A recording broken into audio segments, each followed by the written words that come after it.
2024 meeting. And I'd like to note that we are starting the meeting at 7:05. We will try to move expeditiously through this virtual meeting. We do have some items that are probably going to lead to some discussion. This is an all virtual meeting, and NVTC staff followed the procedures and guidelines in our electronic participation policy to give notice to the commission staff and the public. This meeting is being simultaneously broadcast to the public on YouTube. And in addition to this conversation, for those listening on YouTube, if the live stream transmission fails, please contact NVTC staff via email at support@novatransit.org, which will be monitored during the meeting. Since it's been a little while and we're working out the kinks on an all virtual meeting, I would like to highlight a few important reminders. Please mute your microphone when you're not speaking to help cut down on background noise. We do have a chat function available, but no public business can be conducted over chat. Generally, writing in the chat is usually not helpful and raises issues, so I'd prefer if we would avoid that unless we specifically ask. New code requirements for all virtual meetings.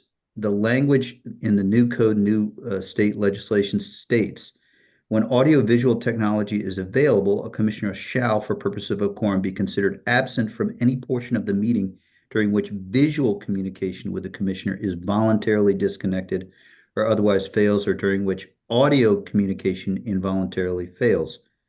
That's why, Delegate Krizik, you, through your iPhone, work, but we do need to be mindful when we take votes, and we do need to be mindful as we maintain a quorum. As a matter of practice, I encourage all commissioners to keep their cameras on during the entire meeting. If you need to step away for a minute, you can go ahead and turn off your camera. It's similar to our in-person meetings. If a commissioner needs to step out of the room for whatever reason, our board administrator is noting that, and any actions recording in the minutes reflect which commissioners are actually present for the vote. So when it comes time for the roll call votes, please keep your cameras on so staff can confirm you visually for the votes, and particularly for the votes. I'd like to welcome Acting DRPT Commissioner, I think, Director Zach Trogdon. I did see you, Zach. You're here to the commission. He has been appointed to serve as the Commonwealth's alternate to NVTC. He has already been sworn in with an official oath of office, and I saw him last week. I think last week at in Crystal City. So welcome, Zach. Thank you for joining us, Mr. Trogdon. I'll now ask, and if it's okay with you, since you've already been well involved, we'll go on to our quorum call. I'll ask Rhonda Gilchrist to conduct the roll call for quorum purposes. She will also announce the staff who are participating virtually. Please respond with here or present when you hear your name called. Over to you, Rhonda. Chair DeFerenti. Here. Tanley, can you put down the presentation slide, please? Mr. Aguirre. Present. You can't get your camera to work? It's super glitchy. I don't know. Oh, there. Okay, I can see you. It's coming in and out. Mr. Elkhorn. Present. Ms. Bagley. She's not here. She is delayed. Mr. Bierman. Here. Thank you. Ms. Brisman. Here. Mr. Eben. Can't hear you, Mr. Here. Eben. Thank you. Ms. Garvey. Mr. Karantonis. Mr. Krizik. Here. Mr. Lopez. Ms. Palchik. Present. Mr. Reed. Present.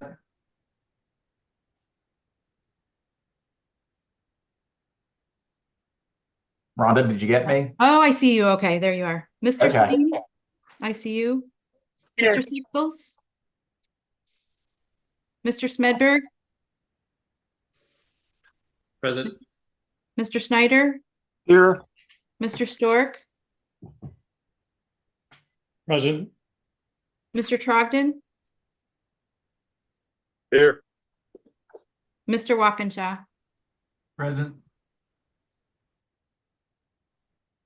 We do have quorum. The following staff are participating in the meeting: Executive Director Kate Mattice, Director of Finance and Administration Scott Colcorth, Director of Programs and Policy Alan Fye, MBTC Commission Board Administrator Rhonda Gilchrist, Web and IT Manager Melissa Walker, Senior Program Manager Xavier Harmony, WMATA Program Manager Andrew DeVetter, Legislative and Administrative Assistant Tenley O'Hara, Legislative Liaison Amy Perrin-Seibert, MBTC Legal Counsel Steve McIsaac, VRE Chief Executive Officer Rich Dalton, and VRE Chief Financial Officer Mark Schofield. I'll turn it back to the chair. Great. Thank you very much. I did want to just take a very brief moment at the outset of the meeting just to state it's been a few days, but I will say, since we're public servants on this call, and then the public isn't public, our residents and our citizens, I just want to say very briefly regarding the attack on former President Trump on Saturday, the death and injuries to the other individuals who attended the rally. This assassination attempt and political violence of any kind is abhorrent. It has no place in our democracy. I believe we must speak out against it and stand against violence of any kind in our country. I know that commissioners share that view.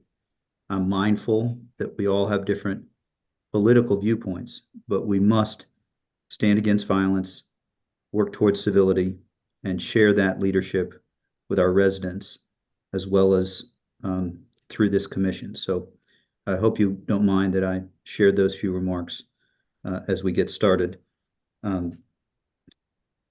Their materials were sent ahead of time that included some written remarks on items like WMATA and DRPT and our executive director's newsletter. Before we dive into agenda, we do want to recognize Paul Smedberg as he steps away from leading the Metro Board of Directors, a position he held for 5 years. Paul has been a pivotal chair of Metro, taking it through the pandemic, as well as the hiring of a new general manager. He will now get a moment to breathe and continue as Metro's first vice chair. Kate has, we were able to get a video that WMATA used for Paul's national recognition as Transit Board Member of the Year, which does a fabulous job of highlighting Paul's tenure as WMATA Board Chair. We'll play the video. I'm mindful that we all are grateful for Paul's extraordinary service, but first, let's play the video, please, if you will.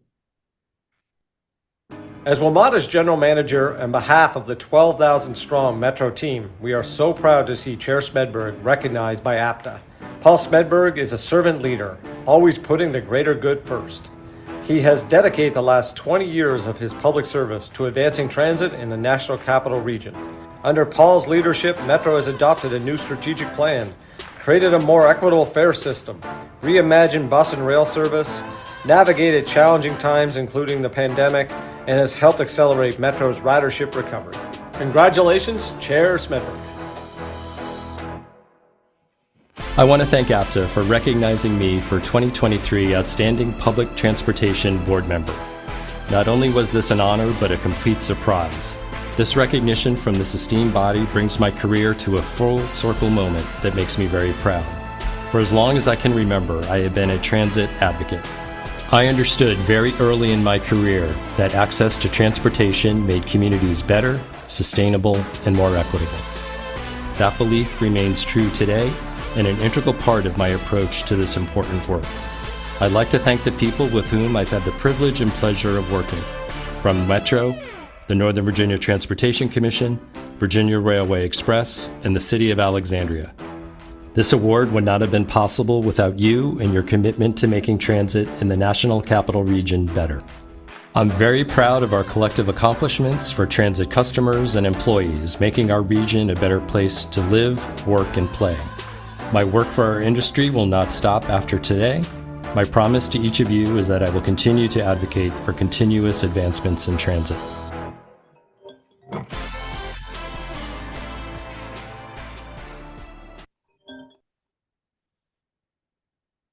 Thank you so much for sharing those remarks, As all via WMATA's video- general manager, via video, and we're okay with, and the first part, it's probably best to hear it once, but it was, both parts of that video are inspiring. I know we all want to thank you, Paul, for your service as board chair, and then I'm mindful of what you closed with, which that you'll continue to push for improvements. And I'm sure there will be others who would want to share remarks. Perhaps not every commissioner needs speak, but I do want to invite others to share thoughts. I think though you'll continue your public service and leadership, and what you've contributed to our region is inspiring for those of us who are along that journey and haven't done near as much as you've done. So open the floor, and certainly if you can use your hand function and you want to say something, that's great. We do not need every person to say the same thing.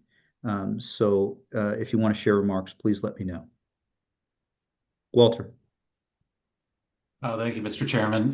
Yeah, just very briefly. First of all, I couldn't find the little applause emoji thing, but so I'll just applaud, in real life. But I had the honor of being at the WMATA board meeting last Thursday when he was recognized by his colleagues on the WMATA board, and this video was run, and it was truly a touching moment. I think there's respect for Paul, not just here with us at NVTC, but across the region, and real appreciation for the job he's done over the last few years as chairman. And frankly, as I said there, he's not dead. I mean, he's still going, still on the board, still leading, and we all appreciate that so much. Thank you very much, and well said, Walter.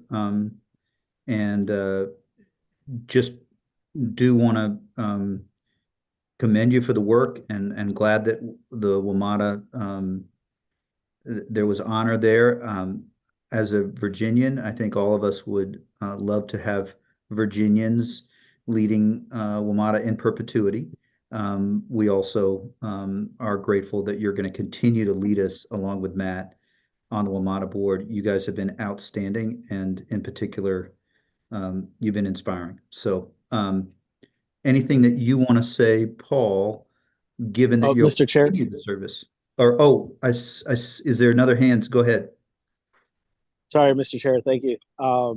This is Kanik. Sorry, my video, I don't know what's going on with the camera here. But number one, I want to echo all the comments, especially from Mr. Alcorn. But number two, as Paul's alternate, I am extremely grateful that he almost misses no meetings. I think I've only had to stand in for Mr. Smedberg one or two times, but so grateful for his service, his leadership, and I would go so far as to say he's not only known here locally and regionally, but also nationally now at this point. So Mr. Smedberg, hats off to you. Thank you so much for your service and for your continued service. Thank you, Commissioner Aguirre. Well said, and really appreciate it. And I know we all share the thought. And Paul, did you want to say anything at this stage? Or go ahead. Just, Mr. Chair, this is Dave Snyder. Just to Go ahead. Just to add a comment, in addition to being a commissioner, I'm a regular rider on Metro. And one of the finest things you can say about someone is that things are better off as a result of what you've done than they were when you took the reins. And that's definitely the case with Paul Smedberg, who consistently showed patience and a commitment to making things better, and things are better. So thank you, Paul. Wow. I mean, I aspire to make a measurable difference, and clearly you have. And Dave said it well. So over to not seeing any other. No, I can't figure out how to raise my hand, Mr. Chair. I'm so sorry, and I'm a little late, but I gather we're saying good things about Paul Smedberg, and you can't say enough. And I just really appreciate his service. I've known Paul for a really long time, and I'm sure our paths will continue to cross. But Sad to see you step down, but absolutely you've made a huge, huge difference. I can't believe the amount of hours and time you have volunteered to helping make this region run and work better. Thank you so very much, Paul. Thank you, Commissioner Garvey. Appreciate it. And I should have had a keener eye for the unmuted microphone. But now, Paul, I think if you want to say anything, over to you. Yeah, I just want to say thanks for this recognition. I mean, it really has been an honor, and it you know, to represent WMATA and, you know, my fellow board members at times. And you know, there's so much misperception or misinformation about what the WMATA board does and doesn't do, including from people who are our supporters. If they would just learn and listen. And you know, it really did, Dave, you know, take a lot of patience and perseverance on a lot of issues. And but you know, we really tried to shift everything from something that was personality driven and jurisdictional driven is to really acting like a regional body and a real board. And you know, I think we've been successful at that. And you know, I think you know, the results and the, you know, the advancements that the organization had really shows. And you know, again, hiring Randy, you know, he's really been a transformative leader and brought new life to the organization. And it really is a very, very different place than when I, you know, first joined 5.5 years ago. So thank you all very much. And I would also want to say, you know, what a pleasure it is to, you know, having worked with Matt over these 5.5 years too. He's just been great to work with and a good partner. So. Well said, all of it. We know how much of your energy and soul you have put into the work. And so we're grateful, and we're grateful that you'll continue to serve. And we will move on, but certainly won't in any way forget ever the leadership that you've shown to help a measurable difference at Metro, and we will continue trying to continue that work. So I'm getting a touch of feedback, and now I see Chair Garvey or Commissioner Garvey and others applauding. And so thank you, everyone. We will now turn to the rest of our agenda. And I will, as we do each month, NVTC continues to seek general public comments. Kate, did we get any public comment this month? No, Mr. Chair, we did not receive any comments this month. Great. We always love to get comments. We will move on, not having received any this month. We do always want to listen and engage. So next is item 2. I'd like to propose that we do a block vote for the minutes from last month's commission meeting and the meeting summary of the Transit Innovation Summit. No NVTC business was conducted at the summit, and the meeting summary is for archival purposes. Are there any objections to conducting a block vote? I'll look for hands and hope that either Kate or Rhonda or someone will let me know if I'm not seeing any of the hands. Not seeing objections, can I have a motion to approve the minutes of the June 6, 2014 meeting and the meeting summary of the June 14th Transit Innovation Summit? So moved. I think that was Supervisor Palchik who made the motion, and I'm gonna just because I saw a head nod, seconded by Commissioner Bierman. Any further discussion? Hearing none, the board administrator will now call the roll for the vote. Please respond with a yay, nay, or abstain. This is the moment where we make this meeting efficient. So please, if you can turn on your cameras, do it. And over to you, Rhonda. Chair DeFronti. Yay. Mr. Aguirre. Aye. I see you flickering. Okay. Mr. Alcorn. Aye. Mr. Bierman. Aye. Ms. Brisman. Aye. Mr. Eben. Aye. Ms. Garvey. Hi. Mr. Karantonis. I don't see him. Mr. Krizik. Aye. I don't see Mr. Lopez yet. Ms. Palchik. Aye. Mr. Reed. Aye. Mr. Salim, Aye.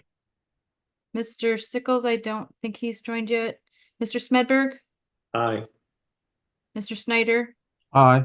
Mr. Stork, Aye. Mr. Walkinshaw. Aye. The vote passes, and I will turn it back to the chair. Thank you, Rhonda, and I really appreciate Mr. Walkinshaw having his legislative assistant with him today.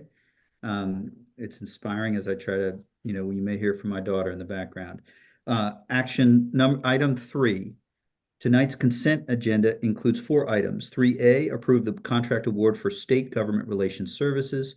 3B, accept the NVTC strategic research roadmap. 3C, approve resolution 2538 which requests WMATA to allocate Commonwealth of Virginia operating subsidy assistance using the NVTC subsidy allocation model formula, otherwise known as SAM. 3D, authorize the chair to send a letter of endorsement for the City of Alexandria's U.S. Department of Transportation's Charging and Fueling Infrastructure Discretionary Grant Program application. Can I have a motion to approve the consent agenda? So moved. Second. Moved by Commissioner Palchik and seconded by Commissioner Alcorn. Any further discussion on the consent agenda? And just because I'm moving rapidly, if you have discussion, please do feel free to speak up. I don't see unmuted mics, and so we'll go forward. Hearing no further discussion, Rhonda will now call the roll for the vote. And we'll try to do this with cameras as quickly and efficiently as we can. Chair Voting DeFrenti, Aye. Mr. Aguirre, Mr. Aye. Alcorn, Mr. Alcorn, Aye. Mr. Bierman, Aye. Ms. Briskman, Aye. Mr. Eben, Aye. Ms. Garvey, Aye. Mr. Krizik, Aye. Ms. Palchik, Aye. Mr. Reed, Aye. Mr. Salim, Aye. Mr. Sickles, Mr. Smedberg, Aye. Mr. Snyder, Aye. Mr. Stork, Aye. Mr. Walkinshaw. Aye. Aye. The motion passes. I'll turn it back to the chair. Thank you very much. Item 4, NVT. As we all know, there are several efforts in our region to dive into policy and funding considerations related to developing a long-term, sustainable, and dedicated funding source for our transit system. I'll turn it over to Kate for context. Thank you, Mr. Chair. And indeed, this evening we have 2 presentations that are supporting a lot of the work that NVTC is involved with, both at the state level with SJ 28, which was set up by Senator Eben, as well as the regional DMV moves efforts, where I know we have a couple members of the commission that are participating in that. So we're at the beginning stages of both of those efforts. Both of them have had initial kickoff meetings. The subcommittee associated with SJ 28 met for the first time earlier this week, and DMV Moves as a task force had their first meeting last month. And so what we wanted to bring back to this commission is an overview of some of the analytical and background work that we're working on here at NVTC that really is going to help frame and help connect. So the 2 presentations, we've actually taken these 4 items in here. We basically have 2 presentations. The first one is a little more of a deep dive analytical work. We're going to have Xavier Harmony presenting that, and it's our regional bus analysis. And just to give you a little context, and I know Dr. Harmony is going to go through this, we actually started this effort long before SJ 28 and DMV Moves were kicked off.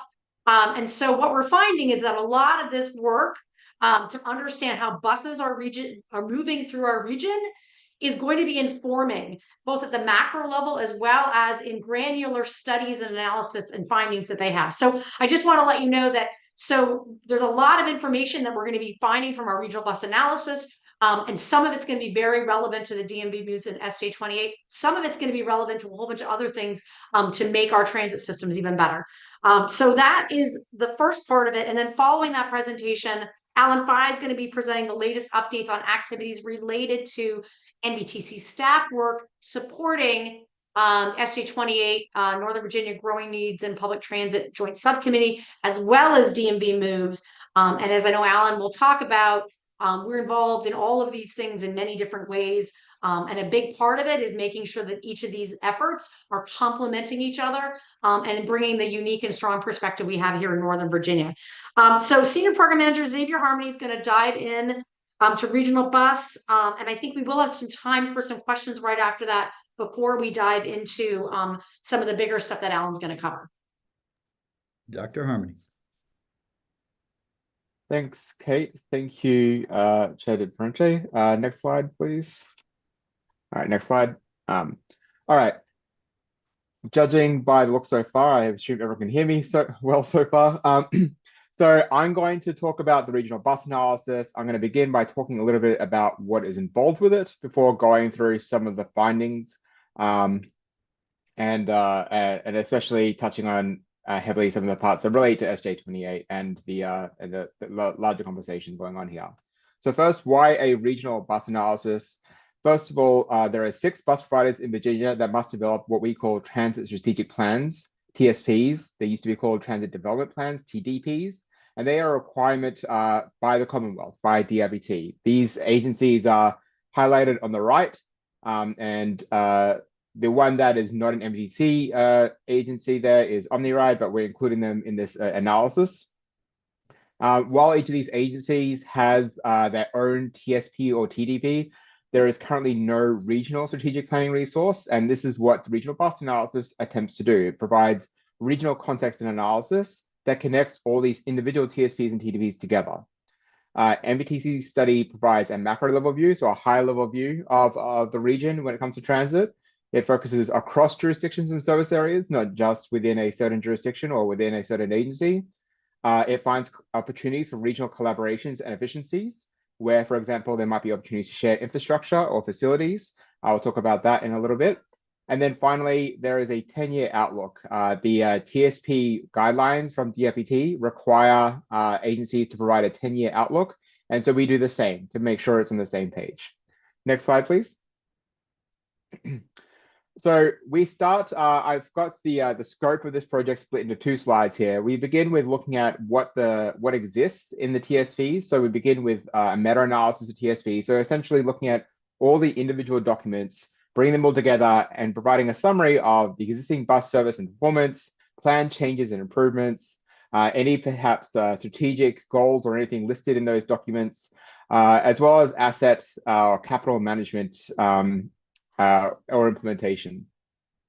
There is also financial needs listed in this TSPs. That 10-year outlook I mentioned earlier has to also provide a 10-year outlook in terms of like what capital and operating needs are required for each of these transit agencies.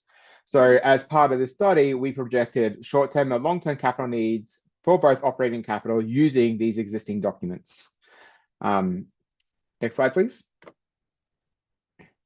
So that was the first half of the scope. The second half of the scope is considering the future. This is the stuff that we provide the additional value add and do the additional analysis for the consultant team. So first of all, we considering the current and planned service. Where are there service gaps? Where are there opportunities to add more service, both considering things like time of day, day of week, also different areas and different geographies where there might be opportunities for new transit service. And then considering these gaps, where there are opportunities for, in the shorter term, new transit corridors, in the longer term, new high capacity corridors. So for example, there might be another cross-jurisdictional BRT project out there for us to identify and perhaps study. And where there are also opportunities for buses to cross jurisdictions, as it could be a BRT project, but it could be just another express route bus or a local bus, some other opportunity for a bus to cross a jurisdiction.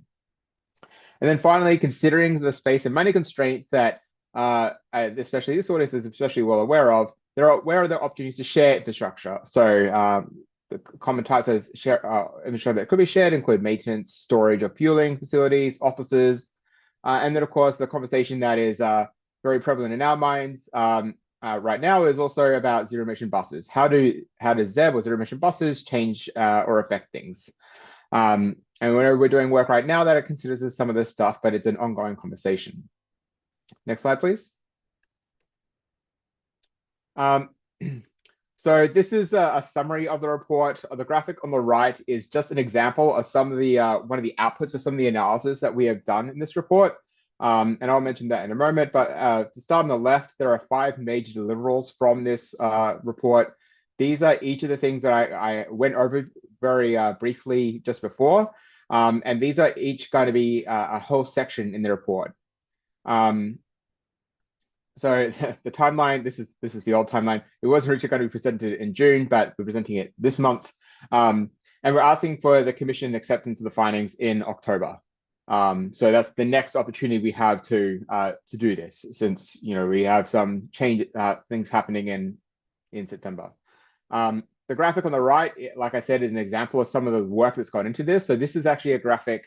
While it looks fairly intense, this is just a sample of some of the analysis that goes on. And this shows for a potential time period where there might be geographic gaps, where there's no service, and where there might be a demand for service based on different demographic variables or other characteristics that we evaluated, or level of service gaps, which means there might be existing service, but the level of service does not meet the expected demand for transit. So for example, you might find that there's a bus there, but it only comes once every hour, for example, whereas our analysis shows you might need a bus every 20 minutes.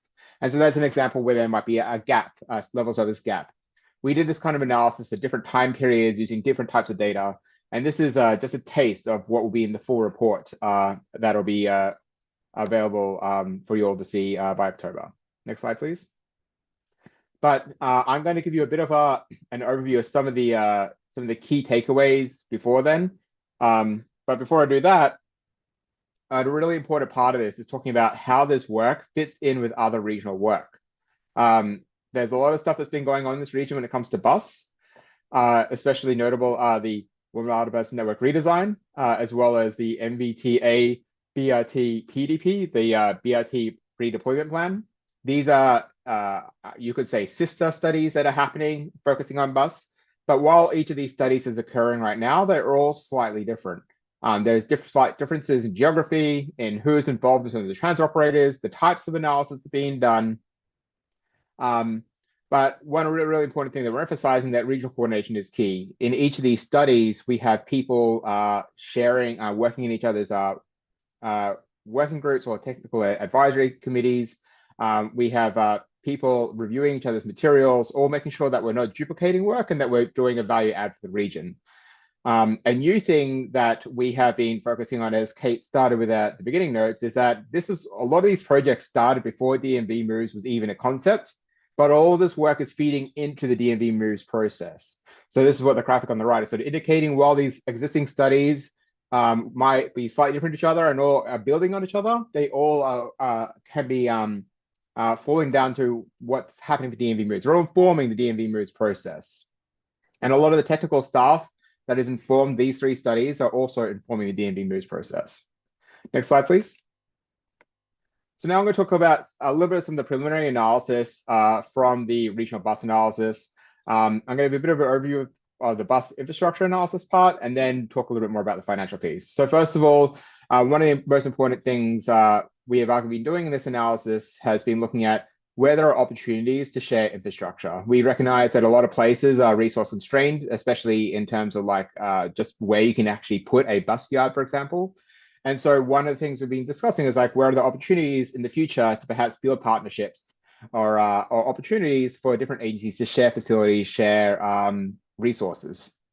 And included in this was a case study of the West Ox Maintenance Facility, which was a facility that was shared between Fairfax Connector and WMATA. We looked at different aspects of this arrangement, how it was put together in the first place, what were some of the challenges. I will say, even as a bit of a transit nerd myself, I actually learned some stuff in this case study. I actually thought it was really interesting.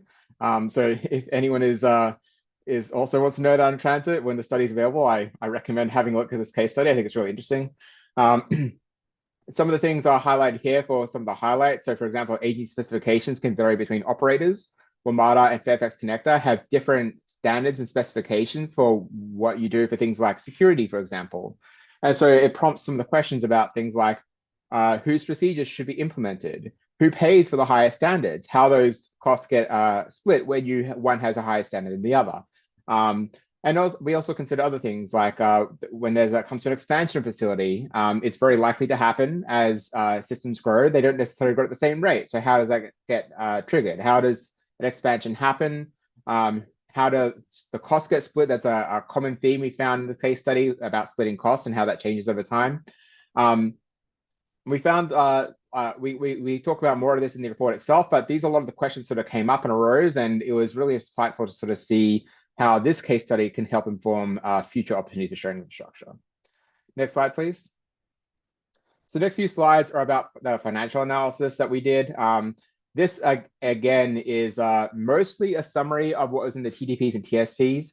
This was supplemented with jurisdictions CIPs, interviews, and agency staff. So we made sure that we did this to ensure that we had the latest available information at the time it's collected. So there are two graphs from this slide here. This is showing the financial analysis of the operating funds, just the operating.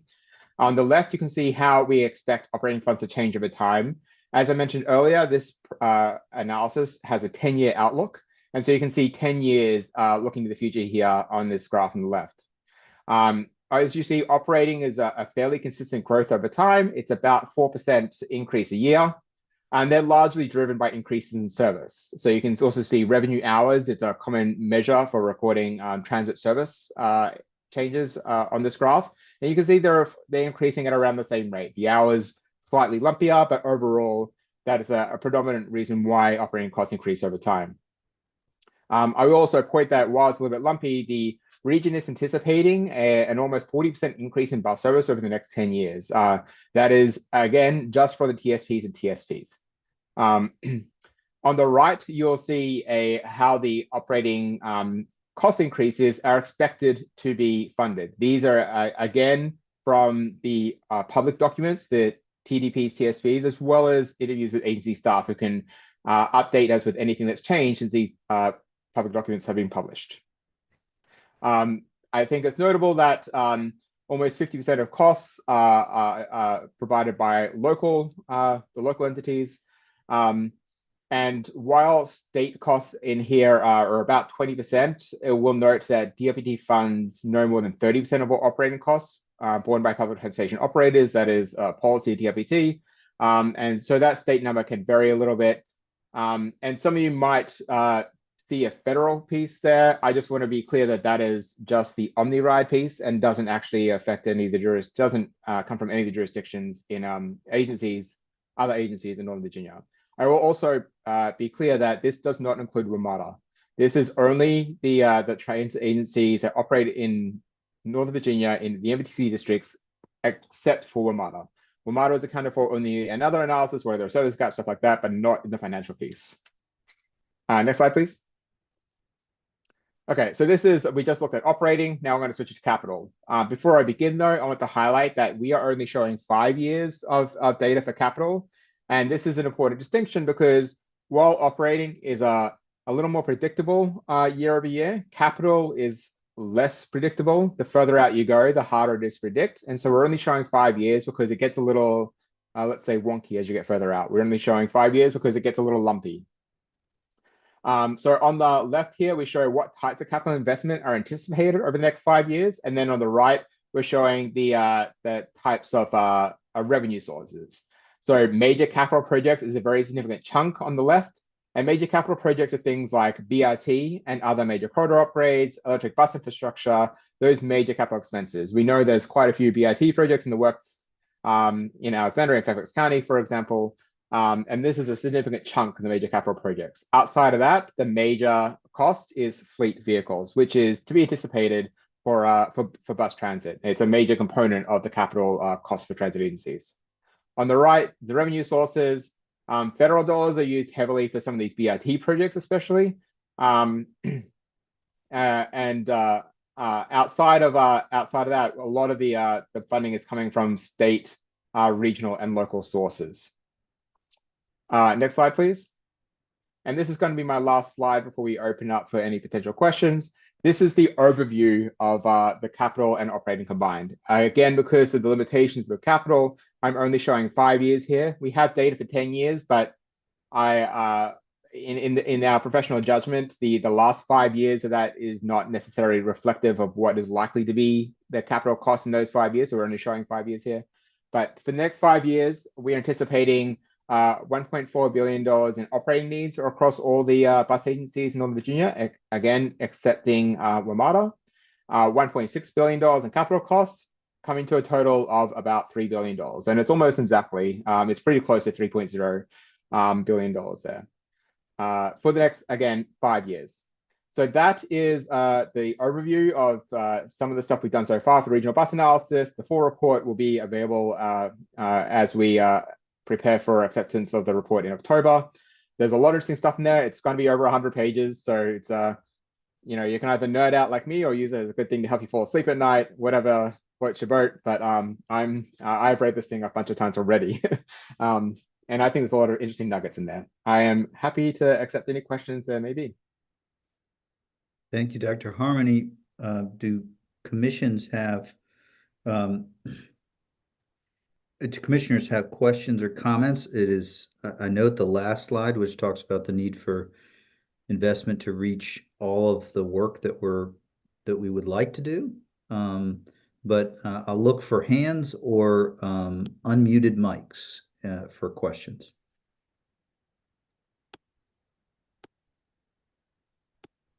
And yes, Commissioner Garvey, go ahead. Yeah, just real quick. Thank you. Thank you so much. Xavier, you said you learned some things. I'd sort of be wondering what struck you, what was sort of like most surprising out of all this for you? And sneak in 2 questions. Could you talk just a little bit about, so this is like bringing everything together because we've got all these separate systems. I assume there's some cooperation going on in the region already. I know there is. Do you want to talk a little bit about what the level of cooperation is currently, you know, what we're doing now to sort of cooperate? All right. Is that enough for one set of questions? I'll be very quick with the first one, and I'll go back to that case study as where I found something surprising. A lot of the stuff I've been working in transit long enough to sort of get a sense for what a lot of the stuff was. I think the surprising stuff was some of the stuff from the case study. I mentioned it was Fairfax County and WMATA. WMATA gets a lot more federal dollars than Fairfax County for transit, especially things like operating, because Fairfax County doesn't get any there. And so the implication was the WMATA then had higher standards when it came to things like security because of the federal dollars that attached to it. And so that meant when they shared a facility, WMATA had to hold to a higher security standard. And to me, it was not something I thought about as an implication of some of these funds. I haven't done a lot of work into security of transit myself. And it was really interesting to me to sort of see that this was an issue that arose and that Fairfax County and WMATA had to deal with because they shared a facility. Because WMATA had the higher standards, they had to figure out what kind of security they would have at this facility, and then who would pay for it, because it's both of their facility, but only one of them is asking for the highest standard. And reading that example was really informational for me because it was interesting to sort of see how it was resolved and how they dealt with it and what kind of issues arise.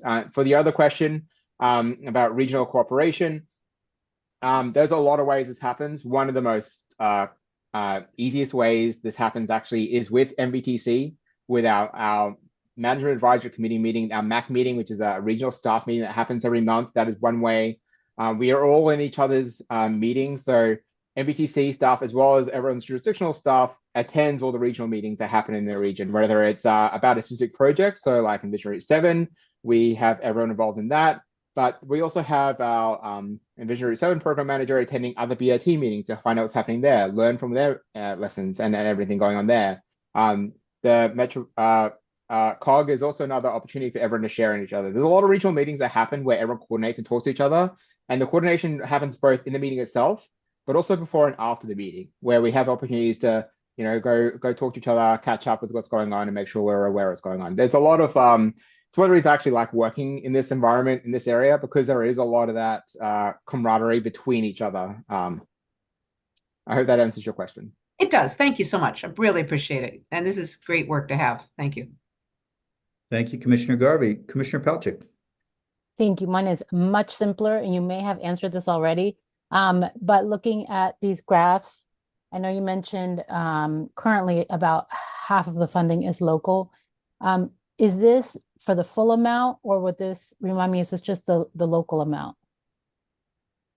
What do you mean by the local So amount? sorry, the total cost, this would be the full amount, including local, state, and federal put together. This is just Are what you would be looking at required. Are you looking at slide 8 Oh. on operating? I'm on 15. Are we not on? Oh, sorry. 15? Sorry. Slide 50. Oh, sorry. Yeah, sorry. I was looking at my other slide. You're good, you're good. Yeah, sorry. The full. This is showing all local, everything combined. This is not showing. This is everything that's being asked. So of that 1.4 billion operating, about half of that is expected to be local. Local. Okay. Yeah. That was it. Thank you so much. Thank you, Commissioner Pelchak. Not seeing any more hands. Really appreciate the work and look forward to seeing as it becomes final over the coming months into October. Look forward to seeing it. And thank you, Dr. Harmony, for the work and the presentation, as well as answering the questions. We'll move on to Director of Programs and Policy, Alan Fye, to share information on the launch of SJ28 and DMV moves. Their key milestones for commission input, as well as how NVTC activities will support these two efforts. We've talked about this a fair bit. I think we have some particular experts from the legislature that may help us, but Mr. Fye.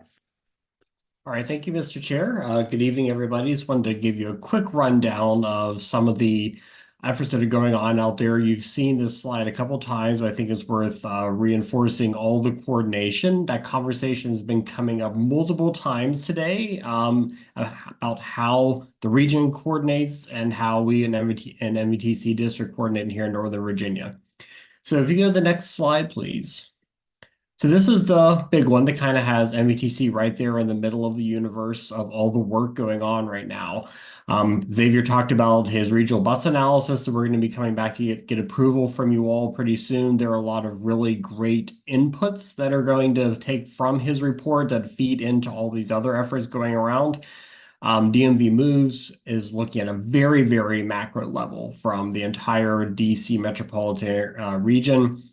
The SJ28 effort is going on, focusing on the Virginia side of things. The regional bus analysis is plugging into both of those. So those are three ways that things are all linked up right there. A lot of work that we've done in the last year or two about metros feeding into this as well. The Metro Operating Funding Reform Working Group and our annual report obviously all play into that. Next slide, please. One of the things that's really important, I think, for you all as commissioners, and one of the things where we like to add value and making sure we're really playing that coordination role, is the work that we're doing here at NVTC. We have a NVTC Transit Funding Working Group. Now, there's going to be a lot of working groups floating around and a couple names out there and committees and subcommittees. So it's a little bit of a juggle to keep them all straight, but this is a NVTC-led working group that is basically with our staff here focusing on briefing all of your staffs and working with them and talking very closely with them as we feed the work that we're doing into all these other regional efforts. So just know that is a resource that we are providing to all of your staff. We're happy to work with them on a close basis. Definitely worth a lot of your time to talk to your folks as we feed the information through. Next slide. One of the things we've talked a little bit about so far and a little bit more detail here is Senator Evans, SJ28, Northern Virginia Growing Needs of Public Transit Joint Subcommittee. I'm not going to read everything on there. It's a lot of information, but I did want to give a quick snapshot. That's the work, basically the charge of each of those organizations. There's a joint subcommittee who is all the folks that are elected officials. Kate's on there as well, Secretary Miller. And then there's a technical working group, which I'll talk about in a moment. But that's the work that we're going to be doing over the next 18 months, really diving into what are the needs of Metro VRE and all of our transit agencies, including our locals and PRTC, looking at long-term sustainable dedicated funding. What does that mean? What's that going to look like operationally? What does it look like financially? One of the things we've talked about for several years now is the cost containment strategies and tools for Metro. That's the 3% cap. We've had a lot of conversations about that, making sure that Metro is being running a safe and reliable system, but also doing it in a fiscally responsible way and something that they're keeping costs under control. So there's a lot of work's happened in that. I know Metro has done a lot of talk about that this year, really explaining to folks how they're actually doing that. We really appreciate that. The working group on the other side of the slide is going to dive a little bit more into the granular side of things. You'll see some mention there of different work that NVTC has done. So you'll see lots of NVTC briefings at these different committee meetings and working group meetings. So lots of work going on and a lot of plannings in the process right now. Next slide.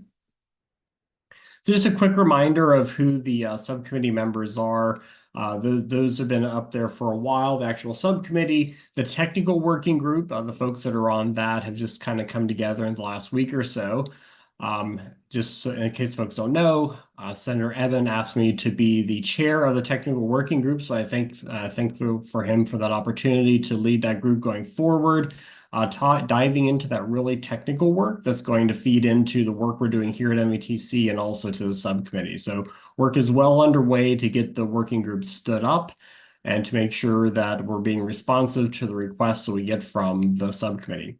Now, they met for the first time on Monday, July 15th. We had a really good meeting, really great discussion. I think the first couple of presentations were about really setting the stage for how transit is funded in Northern Virginia and how transit is funded in Virginia.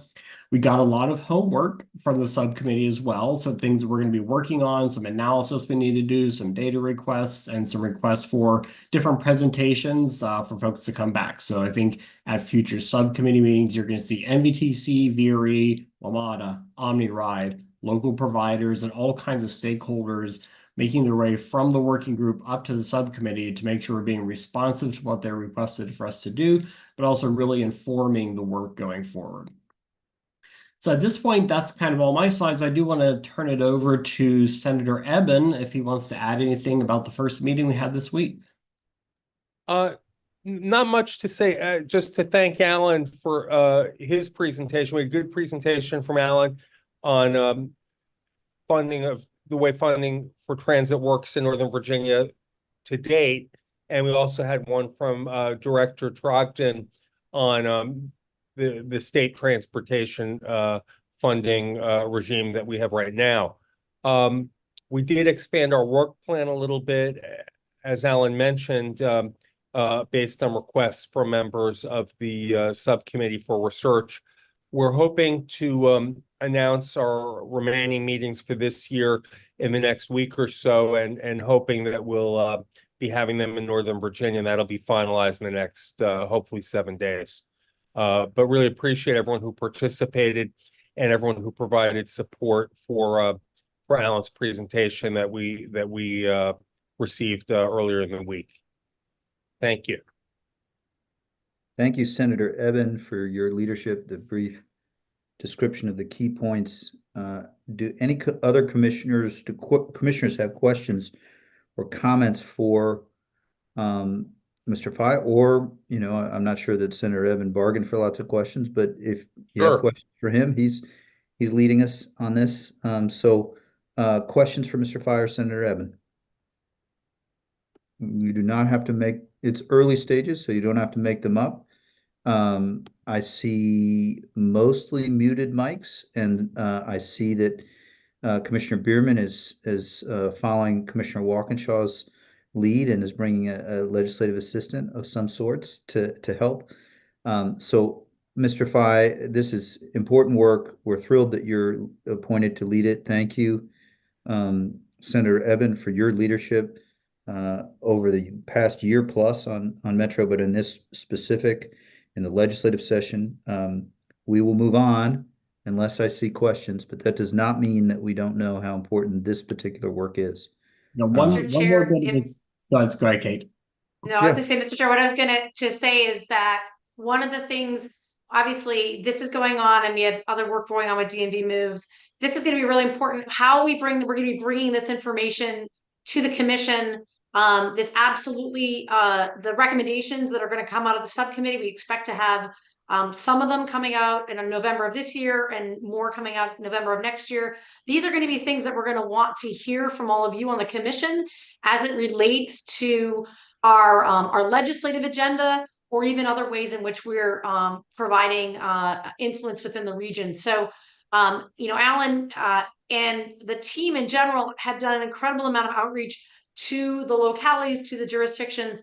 But again, as we move to all of you as a member of this commission, I expect there'll be opportunities for NVTC to endorse or reject or whatever. Basically having our voice in the recommendations that come from both SJ28 as well as DMV moves.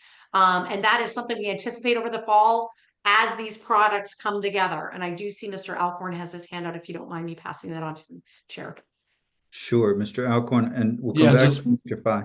very quickly.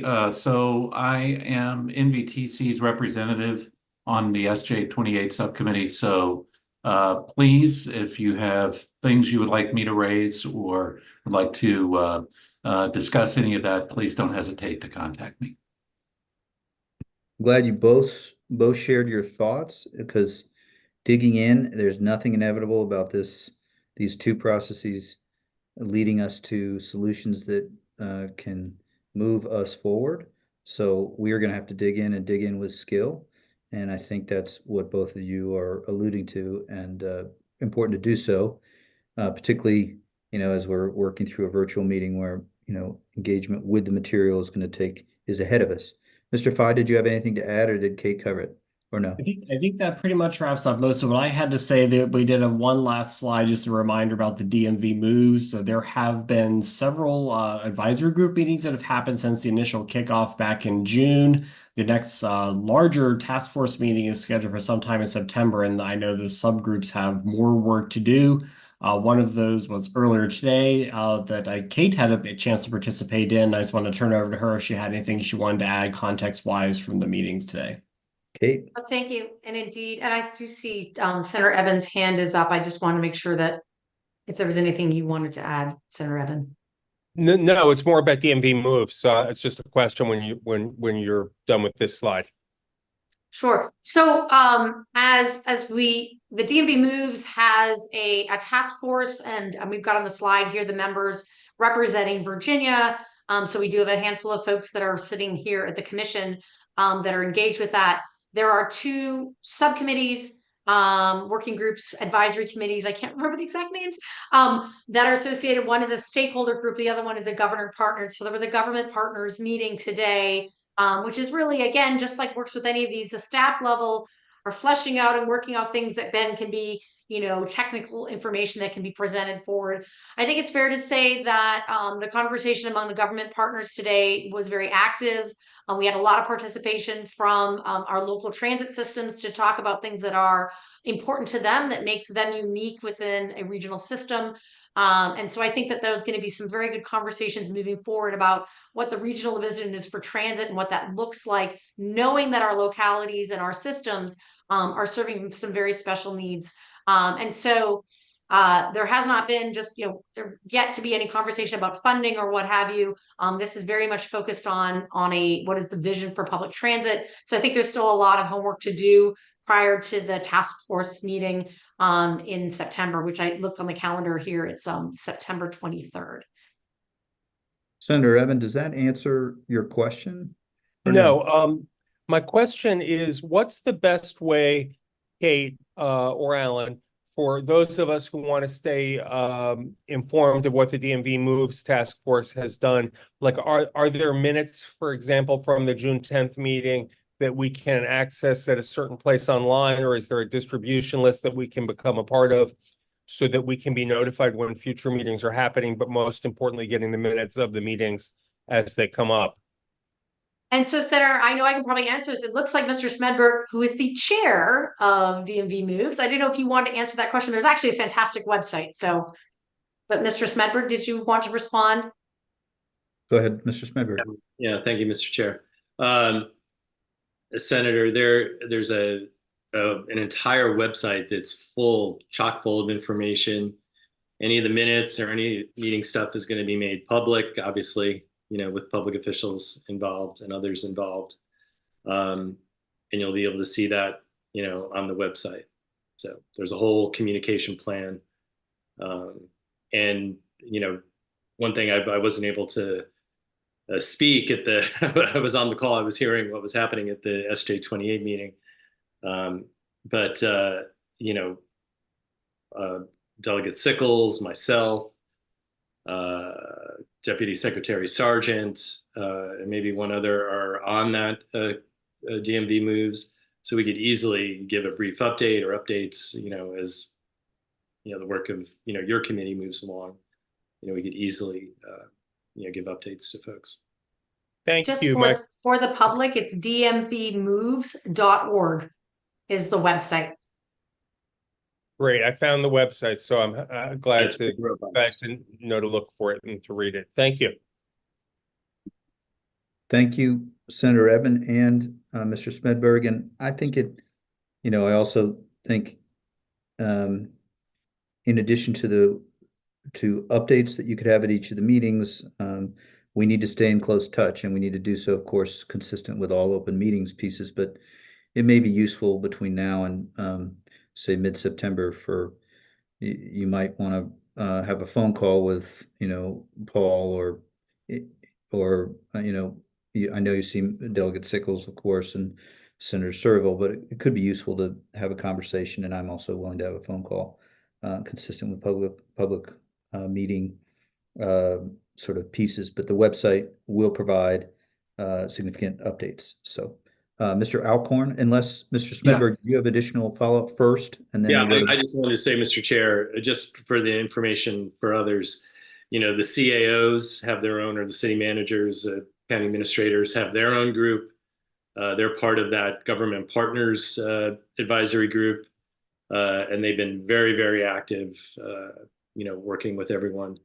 And then similar counterparts to, you know, Virginia folks, House representative, Senate representative. You also have the administrative leaders, you know, there. Now, I guess Zach will be filling in for Jennifer DeBrule, the DRPT. So you have the elected, you have the administrative, and you have the, you know, the administrative heads, you know, all working together on this. Great, thank you, Paul. Mr. Alcorn. Yeah, just very briefly, one other thing is we have our joint committees here at NVTC, the WMATA and Legislative Committee, and we've ramped up those meetings basically through the fall. So that's another opportunity, I think, for coordination, communication, and dissemination of information coming out of these different processes. Yes, important. And a lot of this was partially discussed, of course, at the most recent legislative and WMATA committee meeting. We have a lot of work to do, and we have, you know, summer's pretty well moving by very quickly. So I know that we'll want to dig in and be doing the diligent work to be prepared to make sure that both DMV moves and SJ28 are working together, at least as aligned in terms of awareness as to what's occurring and doing good work, doing it quickly, because we will need to, there's a lot of substantive work to make this happen. So in the right ways. So any other questions for Mr. Fye? I don't see any mics. We will go on in that case, knowing that we have a lot of work to do to come back. And we have, our next item is Virginia Railway Express, VRE. VRE CEO Rich Dalton is here to give his CEO report, which will be followed by a closed session. First, we'll go for the CEO report. Mr. Dalton. At least I believe Mr. Dalton's here.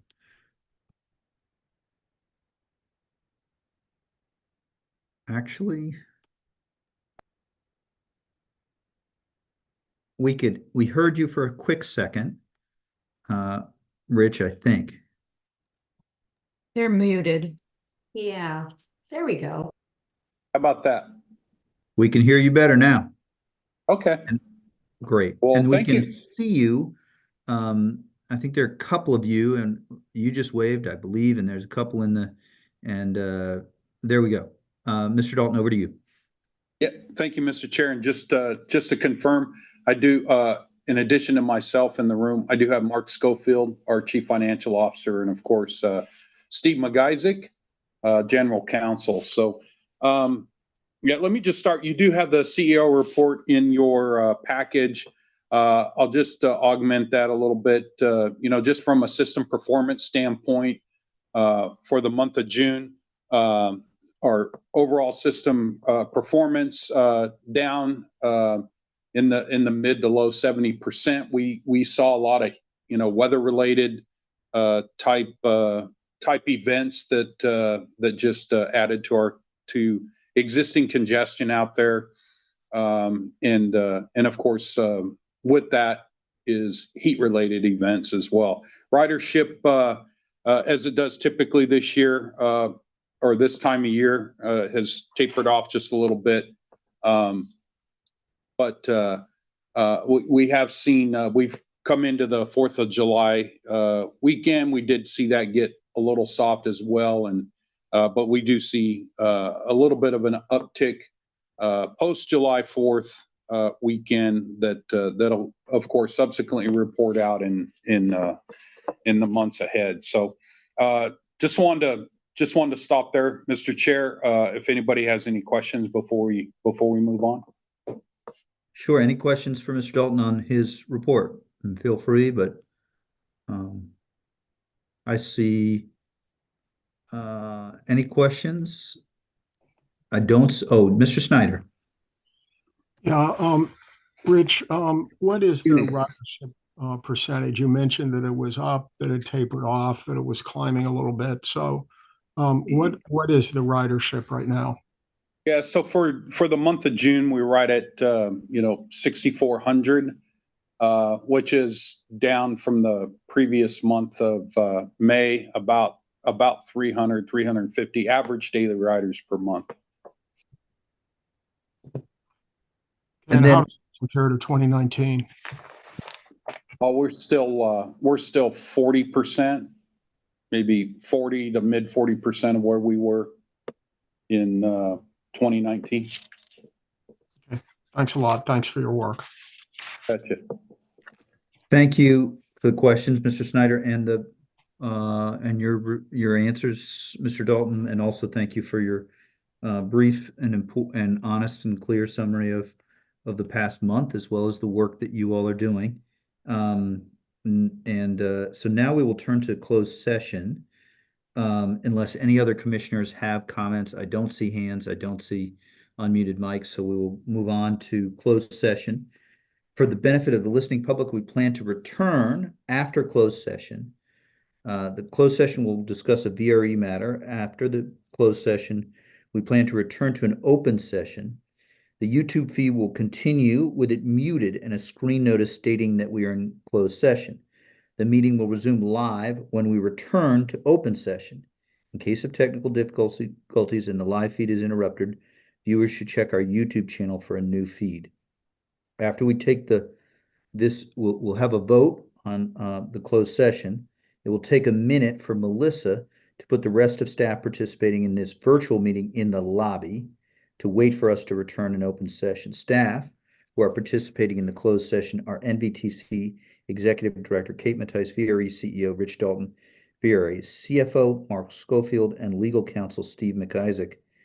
And I don't know if you wanted to speak just briefly, Mr. Dalton, as to any preface and then we'll go to a motion for closed session.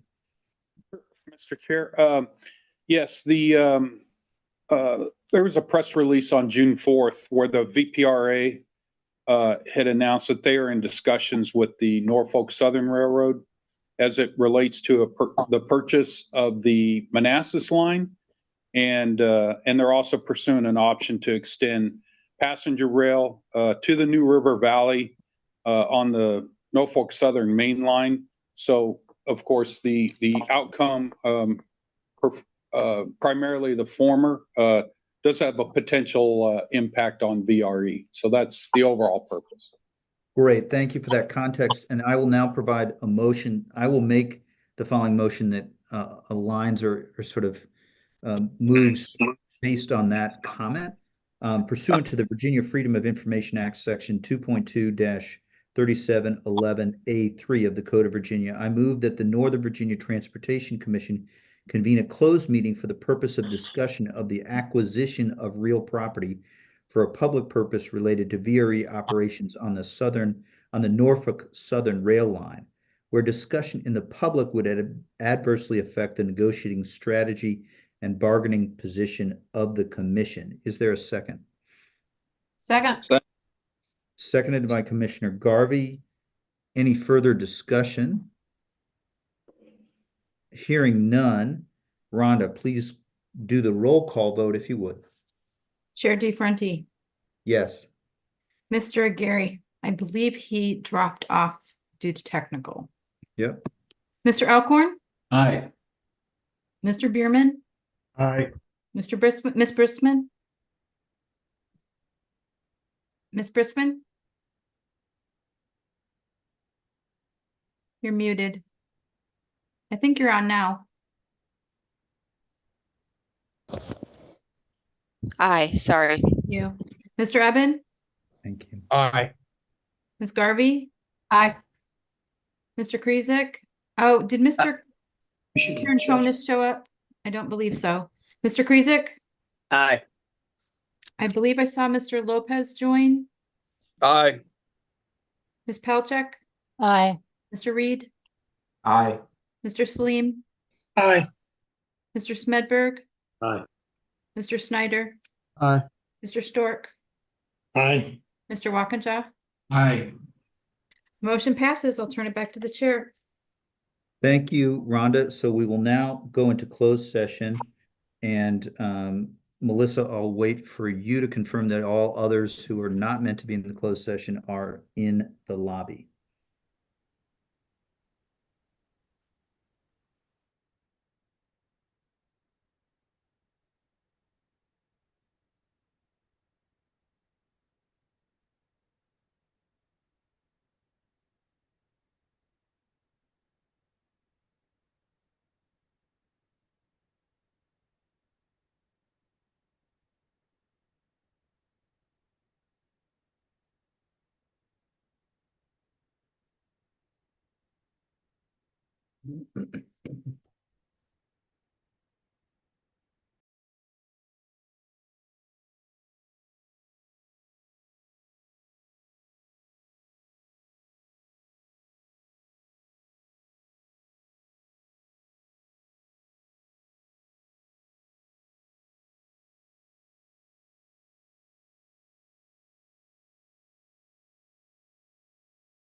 I think it's just proving how smart you are, Paul. Oh, fantastic. They can, the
Let me just shift around here for a second.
Melissa, just confirm when we're all in a good spot.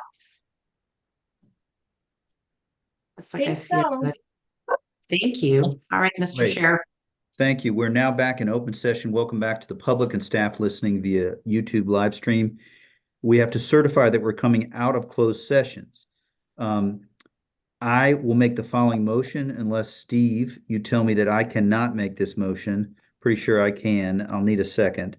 The Northern Virginia Transportation Commission certifies that to the best of each member's knowledge and with no individual member dissenting at the just concluded closed session, one, only public business matters lawfully exempted from open meeting requirements under the Freedom of Information Act were discussed, and two, only such public business matters as were identified in the motion by which the closed session was convened were heard, discussed, or considered. Is there a second?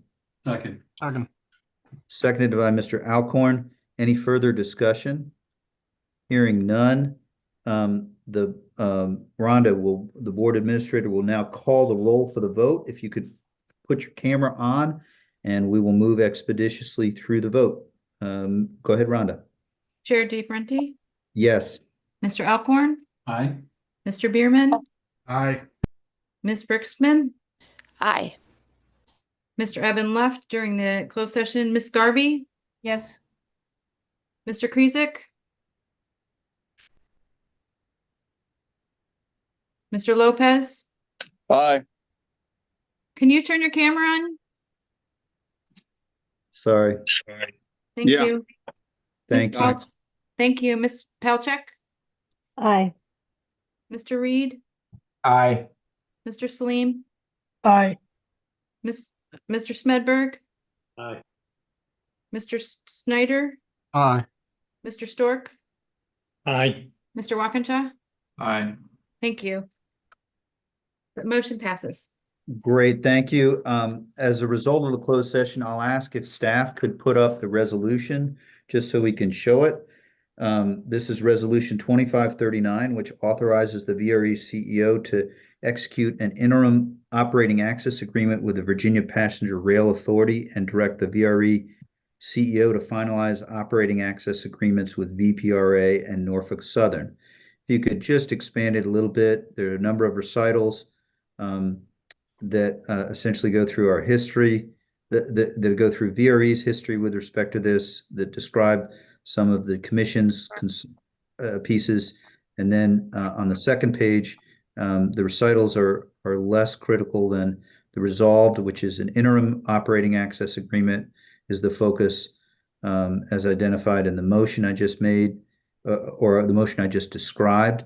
And then the second piece is a process for moving forward unless, and I don't know if there's any additional specificity, but you members of the public can read that at this point. So I will move that we approve Resolution 2539. Mr. McIsaac or anyone else, is there anything else I need to add? Hearing that I have not. Okay, hearing that I have not, that I have everything we need, we will now move to a vote.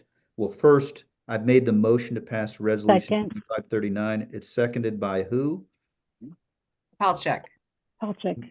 Thank you, Commissioner Palchek. Any further discussion? And feel free if there is discussion. Not Mr. seeing. Snyder has his hand up. Yes, Mr. Snyder. Thank you, Mr. Chair. I would very much like to vote for this because I think the objectives of acquiring more control over our rail lines for VRE is a very positive objective. I would like more public transparency. Wish we could have had it before tonight. I understand that there'll be a lot of public discussion going forward, so that's a good thing. I also have some concerns about contribution, that we may not be, that we be careful not to raise expectations, and I have some concerns about potential sources of that contribution, especially I-66 inside the Beltway. So I'll be voting to abstain for those reasons, but I hope to vote for the final action on the agreement when it comes before us after more negotiation. Thank you. Thank you, Commissioner, Vice Chair Snyder. Rarely have I, as we think about what our democracy should be, voicing concerns just as you've done, doing so constructively is certainly heartening to this member of the commission. And so super grateful for your articulating those thoughts and seeing the public policy possibility of this. We'll now move to a vote unless there are any other hands or concerns. I don't see any. So Rhonda will call the roll. Please respond with a yay, nay, or abstain. Over to you, Rhonda. Chair DeFerenti, Yes. Mr. Alcorn, Aye. Mr. Bierman, Aye. Ms. Briskman, Aye. Ms. Garvey, Aye. Mr. Krizik, Aye. Mr. Lopez, Aye. Ms. Palchek, Aye. Mr. Reed, Aye. Mr. Salim, Aye. Mr. Smedberg, Aye. Mr. Snyder, Abstain. Mr. Stork, Aye. Mr. Walkinshaw. Aye. The motion passes. Turn it back to the chair.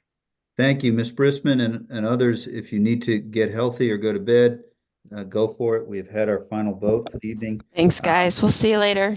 Sorry to everybody else. Get better. Yeah, feel better. Sorry to everybody else who may be eager to get there. Kate, I'll turn it over to you. We're within a minute or 2 minutes of being done. Kate, brevity is the We secret. are. Thank you, Mr. Chair. Just as a reminder, we do not have any August Commission meetings, and I hope everybody stays healthy and safe during that time. Our next gathering will be at our 60th anniversary celebration and documentary premiere on Thursday, September 5th. We will have an executive committee meeting earlier that evening, but no action meeting at all is planned for that evening. We do have a number of committee meetings coming up in September. Those information's gone out. And that is all I have, Mr. Chair. Thank you, Kate. Thanks to all of you for bearing with us in the latest meeting that I hope we will have this year. We're adjourned. Thanks so much. Thanks, And everybody. thanks to staff. Take care. Yeah. Thank you, Thank everybody. you.